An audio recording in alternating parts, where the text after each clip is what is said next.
Добродојдовте во уште едно издание на емисијата Пријатели. Нема поголемо задоволство од тоа кога вашето куќе ќе ја наведне главата настрана и со погледот длабоко ќе продре во вашата душа. Доколку сте љубители на домашните миленици, останете 30 на минути заедно со нас.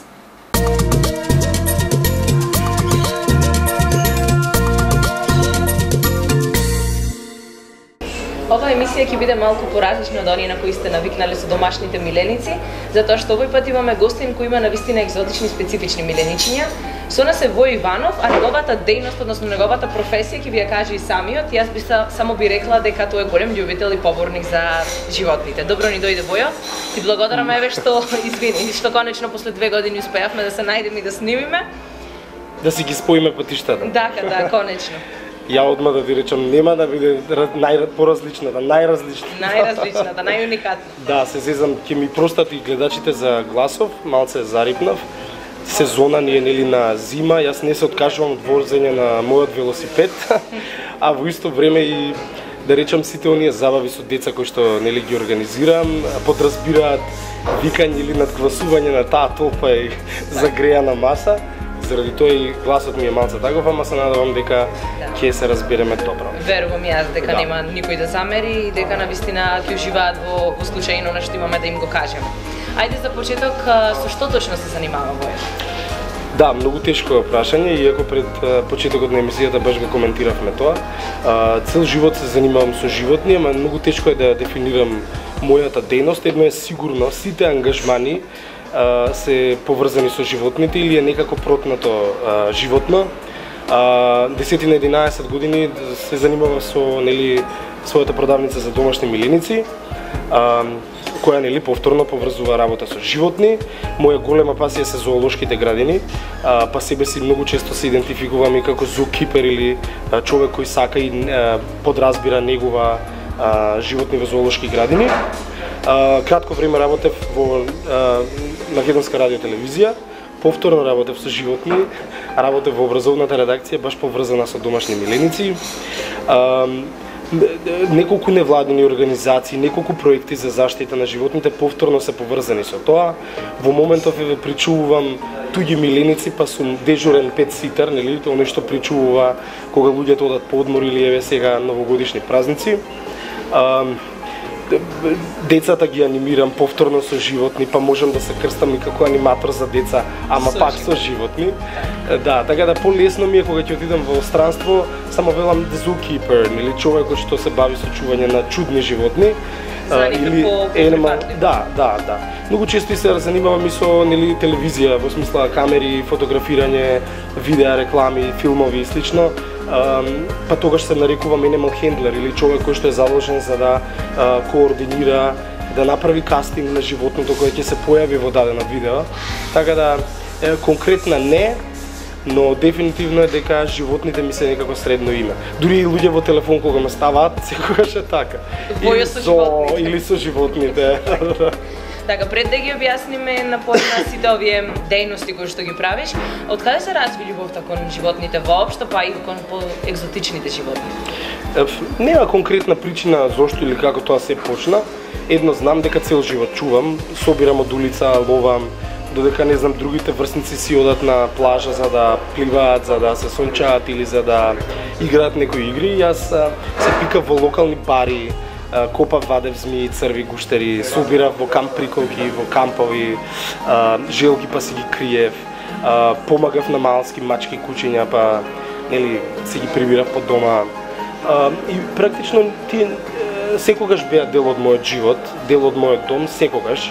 На 13 години веќе работев во зоолошката градина во Скопје. Одгледував неколку животни, али пред се бев одговорен за рептилите тамо. Иако бев на вистина мала возраст, јас работа како и да речем вработените лица, иако јас бев волонтер во тоа време прилично ентузијастички. Бегав од часови оде во зоолошка, читав книги во музеј кога ќе станеше преладно како сега, природонаучниот музеј, музејот до зоолошка градина, и тоа некако ми беше како второ катче, како Знаеш, кога деца бегаат од часови па одат во локална некоја гранапче, некој кафич, јас одев тамо.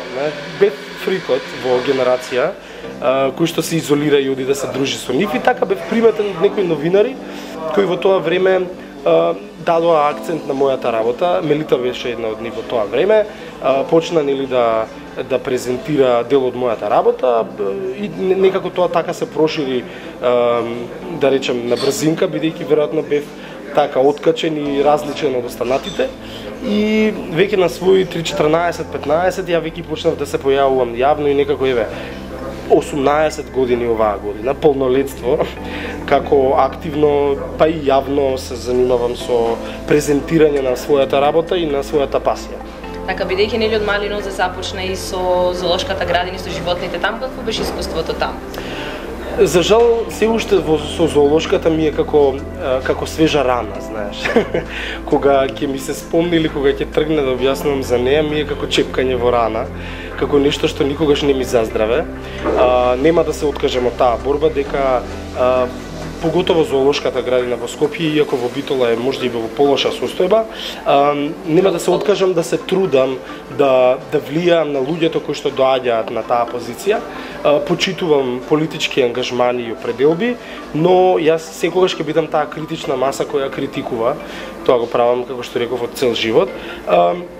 Идејата ми е да им наметнам на тие луѓе тамо, на авторитетите тамо, дека не можеш да играш или да гледаш животни преку призма на чисти пари, нели? Луѓето вработените треба да се доволно етички спремни, но и со познавање за областа, да бидат оние кои што ќе направат магија, како тоа животно ќе се осеќа како дома, не? Тој мајмун треба да има џунгла, тој гуштер треба да има пустина, поларна мечка треба да има, нели, една друга средина. Тоа е тој кој што не е само чистење и измет работата во зоолошка градина, тоа е многу странци ве велат, нели, so 80s, нели, баше застарено да размислуваш така. Голем дел од вработените се сериозни биолози, луѓе со голема пасија, секогаш се шворт, секогаш се без пари, ама се со голема желба да направат, се полнат со чувството кога имаат производство на млади, имаат нови бебиња, едуцираат луѓе. Тоа е всушност работата на модерниот зоонеговател. Јас ќе се продолжам да се борам баш за тоа да влијам на луѓето кога вработуваат луѓе внатре, да бидат тоа луѓе кои што ќе бидат комплетно предадени на тоа што го работат. Сепак не е ова предмет, не е нешто што треба да го одржувате столчево, нели? Ова треба да му дадете живот. Вие сте одговорен за неговата добросостојба. Така, не само да се вработат по секоја цена и слично. Како реагира твоите родители кога започна да им носиш животни? Да. Особено вакви животни. Да, кренаа раце. Еден од првите текстови во весници беше нешто као Војо, детето од џунглата, од Тафталиџе. И се сеќавам во тоа време, татко ми ка, лале, шо ќе кажам сега на работа, дали бе стварно да ме, ќе кажам дека лажеш, дека немаме дома волку змии, дека немаме крокодили, дека не чуваме ова. Ама некако, да, со текно време си го прифатија. Тоа татко ми во моментов ми е прв асистент. Да, по дома го научив да хендла рептили, да работи со кучиња. Не беше тоа нешто што мене ми беше наметнато. Едно знам сигурно, од детство секогаш ми беше наметнато почит кон природата и животните. Многу планинарев, одев по природа, одев по планини и секогаш носев дел од природата дома. Дождовници, саламандри, желки, гуштери, змии, ги размножував, па ги враќав, носев камења, сите носат, не знам, се сликаат по планини, јас со гранки некој се мкнам по ранците, ме гледаат чудно зашо носиш камењата, ја имав детство пасија, камења собирав, камењата ми имаа имиња, значи тоа беше за мене друга димензија некоја. Беше спомен од таа природа тамо веројатно. Така да дефинитивно да, не растев како нормално дете и така и си остана веројатно. Така нормално, но уникатно. Веројатно. Така. Како успеваш да им обезбедиш услови на сите рептили кои ги чуваш дома? Трошам многу време, љубов и пари. Само на нив. Знам да штедам со превоз, возам велосипед цело време, не сакам гардероба, не трошам пари на луксузи и на такви ствари.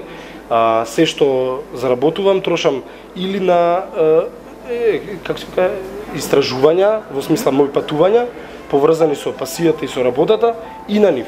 Како тоа е она што ти исполнува. Да. Така дојде и до хотелско сместување за животни, како што ни кажа. Па знаеш како, 2014-та некако беше баксузна за мене и го изгубив дуќанот во поплава. Имаше некој лош дожд во таа година и го изгубив дуќанот. Некако ја изгубив и желбата за да понатаму се борам, бидејќи целата состојба малце ослабе во државата и некако кренав раце од таа идеја, малце се одморив по дома, изолиран со своите животни, си направив рекавери, нели, од целата таа травма, бидејќи имав само 18 кога јас отворив нешто што значеше ДООЛ и искрено немав појма. Ја и до ден денес немам појма што значи сметководство, книговодство, книга на промет. Мене ми е се уште табу тема. By the way, да ме биваше за бизнис, може би ќе остане или ќе се прешалтав со дејноста, ќе отворев нешто друго што значеше трговија. Ама искрено не ме биваше многу, знам дека ме биваше за да направам едно домче или место каде ќе биде сврталиште на луѓе што сакаат животни, ама и да размножувам животни, но не ме биваше толку за бизнис. 11 години му го дадов на зоовивариум и ми остана во драги спомени, тоа така ќе си биде. Во меѓувреме си оставив една празнина, да речеме, која мене ми носеше некако финкам, а тоа е на своите клиенти им нудев причувување или хотел за домашни миленици, каде нели јас ги прибирам по дома и си ги чувам заедно со мене и некако таа бројка по препорака си порасна и во моментов да, еден од моите приходи и тоа, го правам тоа за други луѓе, покрај тоа што чувам чувам и причувам туѓи. Тоа ми е една од работите и искрено да ти кажем уживам во тоа, бидејќи изолиран сум од целата таа урбана случка, изолиран во домашна атмосфера со животни, е нешто што мене мислам дека се пронедов и баш уживам во тоа. Така, пред крајот на првиот дел од нашиот разговор, кој го посветуваме еве нека биде на дејноста и на хотелското сместување, уште сакам да ми кажеш колку луѓето се заинтересирани за тоа, дали има навистина заинтересираност за хотелското сместување? Во принцип, секогаш кога луѓето патуваат без оглед дали одат на викенд, на ден, на два, сакаат да има човек кој што е проверен, кој што е познавач, бидејќи искрено многу често слушам приказни на луѓе кои што баш знаат дека направиле грешка оставајќи го куќето некаде, му дале некоја храна која што не е проверена, домашна, можеби го пуштиле од поводник па го изгубиле, нели сето тоа дава една несигурност и луѓето си викаат да е подобро да дадам на некој што тоа му е работа, професија и е веќе да речем ајде проверен на таа тема и фала Богу доста луѓе имам кои што ми веруваат. Нели на тоа, затоа велам веруваат бидејќи тој што си го сака миленикот бара некој во доверба на кој што ќе му го остави или довери животното. А втората работа со која што се занимавам, нели мојата пасија со животни, пробувам да ја наметнам или да ја префрлам, не толку да ја наметнам, да ја префрлам на помладата генерација, а излезе сосема случајно. Почнавме со Хакуна Матата, тоа е една игротека во Скопје, која им презентираше по различен принцип на забава на децата, малку природа, село, домашни животни. Во истата ние правевме и неколку забави кои што се поврзани со рептили, за подоцна да сватиме дека има потреба и на други места тоа да биде така. Па почнав да правам рептил шоу или презентација на моите рептили и за други типови на забава, па многу сум среќен што само во последнава година јас не само што отидов на не знам веќе точно колку хуманитарни презентации, забави, деца со попречени со пречки во развојот, цркви, шопинг молови, музеи, во неколку странски училишта, неколку домашни училишта од државата. Секогаш кога некоја учителка, воспитувач или аниматор ќе пројавеше желба да презентира дел од мојата работа, дури и родител, јас мислам дека скоро секогаш, освен ако физички не бев присутен, присуствував на скоро сите забави од ваков тип, во кои што првична забава или цел е да преку забава се едуцираат децата како да комуницираат со ваков тип на не толку сватени животни. Така, тоа се рептилите. Предпоставувам да си навистина задоволена од посетеноста и заинтересираноста за тие шоуа кои што ги правиш, како што нели можевме забележиме по тоа на колку многу места си ги направил. Како родителите реагираат, нели на почетокот не се запознаени со што точно ќе им понудиш таму? Како реагираат на тоа дека доаѓа некој човек и треба да им донесе тука некои рептили да им ги презентира на мали деца? Па не, малку да те исправам, значи секогаш родителите точно знаат за што збориме. Јас инсистирам децата да бидат информирани за тоа што им следи, бидејќи за жал нашата култура и традиција не е да ги сакаме или да ги прифатиме така лесно, па јас не сакам да шокирам деца, не ми е тоа целта. Значи идејата е да дури јас кога почнувам им раскажувам за своето детство, имам неколку приказни кои што им ги почнувам, потоа ги прашувам за нивното. Нели, некои од нив се доверуваат кој сака, кој чува домашно милениче, и кога јас ќе им кажам за рептилите и кога ќе им ги набројам, осеќам кое дете има точно афинитети за работа со истите, и јас одма земам неколку од толпата за да ми бидат асистенти. Тоа се оние кои што ќе бидат на моја страна, ама ним веќе познати и блиски. И автоматски правам една амортизација. Па да речеме, не знам, имам некои од цртаните филмови кои ги користам. Има еден нов модерен анимиран филм, се вика How to Train Your Dragon. Например, инспирација е Браде змеј, нели? И ја им викам, а кој беше, дали сте виделе вистинскиот како изгледа, не моделот од серија, ја го имам оригиналот, бе. Вадење змеи, деца паѓаат во транс, ама во еден позитивен. Значи тоа е една еуфорија која родителиве мислам дека онака се пресрекни кога ќе си ги видат децата со една таква енергија, со еден таков жар во очите, кај што вие имате, не знам, 7-8 годишно дете што гледало на телевизија некој, да речем, ајде, омилен филм, да, ама сега го гледа оригиналот, од каде е земена идејата. И сега јас им раскажувам како тој функционира во природа. Знаеш како, се што веројатно јас во детството си го замислував и ми беше моја, предпоставувам, како се фантазија, сега си ја реализирам. Мене ми е сега ова како еден издувен канал за сето она што можеби јас како дете, не знам, кисне во зоолошка градина, читав во музеи за диносауруси. Сега имаме една многу убава прилика да таа енергија или тој жар кога го објаснувам тоа, да им го презентирам на децава.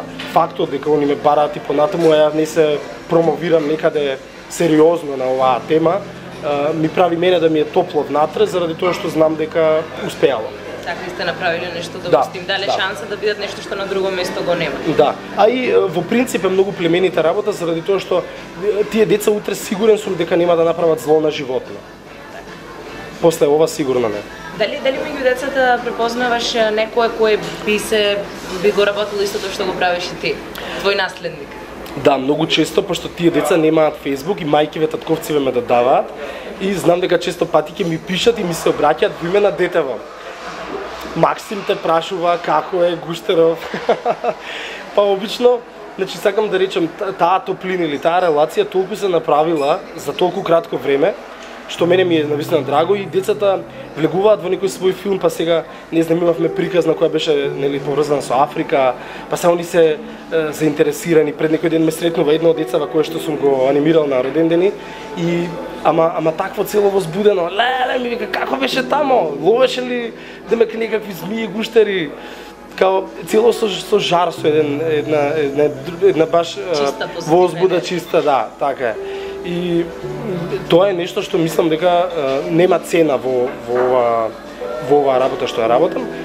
Криво ми е што можеби официјалните институции, типа зоолошка градина, ќе ја спомнам како една од нив, скоро никогаш не најде некоја по-сериозна идеја како тоа би ме искористила, нели? Пошто ја реално сам за себе си функционирам и сум топ, и сум окей, преживувам, 33 доживеав, ќе доживеам и повеќе, ама не најдоа на начин да го искористат тоа, да речеме, како официјален. Ја на 100.000 пати ја се јави во Битолската зоолошка градина за да донирам животни. Господинот ми рече, не, јас им понудив да ги обучиме, да декорираме, да направиме, тој почна да ми спрашува како вие тоа, така, тоа ќе дадете. Мислам, знаеш како, не осетив некоја добра волја, некоја отворена врата да ми рече, дај, одма дојди, кај да те земам. Ја би рекол, кој си ти да пратам некој. Значи, мене не ме кошташе ништо да појдам до Битола за да го направам тоа, ама не, знаеш, кога не осеќаш чиста работа, чиста намера во таа идеја дека некој сака да ја прими твојата помош. Исто и со Скопската, не е нешто многу подобра, се потрошија малце повеќе пари, изгледа убаво, добро е нашминкана, ама луѓето се тие што треба да ја направат магијата, онака како што реков. Ти можеш исто како со семејство, ти можеш да имаш најубава куќа, ако семејството, бракот не ти функционира, ти може да имаш и 5 коли најаки, тоа ќе биде за пред светот. Нема да ви функционира по дома. Овие животни живеат, тоа е за нив нивната дома. Така. Ја и понатаму ќе се борам за да правам дома на животни. Дали уствари од некоја организација си наишол на отворени врати? Некој кој сака да соработува или ти се јави или ти побарале со работа? Многу од нив сум помагал и сум работел, никаде не сум бил официјално вклучен во, да речем, ајде. Мада во многу идеи, во многу акции, да, секогаш сум се приклучувал сум. И така пораснав, работев во Срна на времето, давав свој придонес за овие другите животни, освен кучиња и мачиња. Така да, во принцип, како што реков, тоа е мојот живот. Без оглед кој е медиумот, зрачењето или енергијата посветувам на нив. Работиш и со животни и со деца, токму оние кои можеби наискрената љубов и радост ќе ја шират со тебе. За животни, дали можеби имало некоја несекојдневна случка, нели, спојка на деца и животни, кој можеби би имало нешто интересно? Па, ако мислиш на пријатна или непријатна, ако треба така, пријатна имало секогаш заради не знам, деца плачат, кои ќе си одам. Тоа е малку онака и пријатно ти доаѓа, пошто нели сваќаш дека екстазата е висока, ама од друга страна па ти е мака, пошто знаеш дека некој дел од децата таа врска ја прават чиста, искрена и е тука, ме разбираш? И ти си тој кој што сега треба да си отиде, пошто завршило. Тој што остава. Тој што остава, да, и е малце непријатно, ама во секој случај тоа е едно како ајде ќе речем позитивно искуство од сето тоа, бидејќи сепак си им наметнал и си им влегол под кожа со животните, нели со идејата со која што ја пропагираш. А непријатно до сега сум немал, многу често знаат родители да изреагираат зашо беше краток со таа змија, требаше малце повеќе, моите деца не се слика. Верувајте, секогаш има позадина зошто тоа сум го направил. Затоа што растам со нив и ја точно знам сега Гуштеров што размислува, нели, во каква состојба е, исто и со змијава, нели? Тоа е една симбиоза, тоа е еден јазик кој што ние не мора да се гледаме или да збориме. Добро му е вака. Ама се разбираме. Ако не му беше ќе ти кажам. Добро, не се подмрдна затоа. Да. А дека почнав на битолски, Женка е да му кажам. Се прешал за тоа. Така, тоа би го завршиле првиот дел од разговорот, но секако веќе во наредната емисија продолжуваме да зборуваме за твоето патување во Африка и да ни објасни нешто повеќе околу одгледување на рептилите. За сега ќе ти се заблагодарам, мислам дека навистина кажавме многу корисни совети и убави работи околу животните, особено овие екзотични животни. Па се гледаме повторно наредната емисија. Веќе се спријателивме, остануваме пријатели. Так, остануваме пријатели.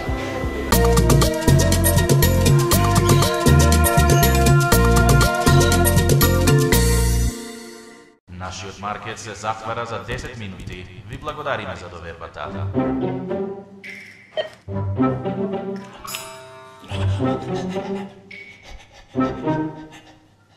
Господинот Митрески да се јави на каса број 3. Повторно влегле кучиње поради овие фрутис. Доаѓам.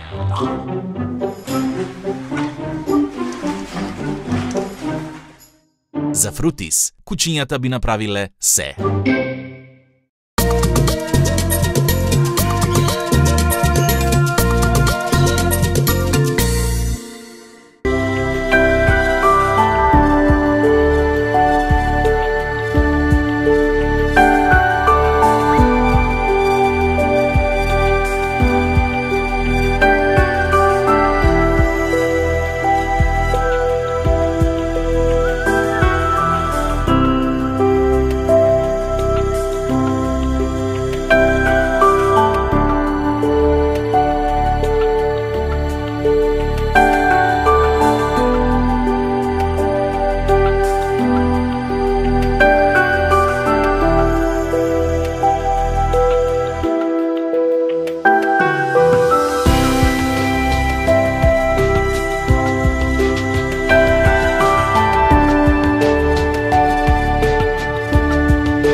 Тоа беше се за денешното издание на емисијата, пријатели. Се надевам дека го задржавме вашето внимание и ќе нагледате наредниот пат повторно на истото место во истото време.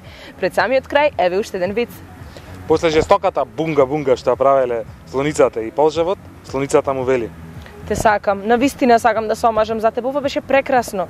Абре, доста, си нашла маш со куќа, понма се мажиш. Мршта му. Се надевам дека ќе не гледате повторно. За мојот изглед се погрижи Артистико студио, односно најдобрите Ангела и Сашка. Се гледаме наредниот викенд. Чао, чао.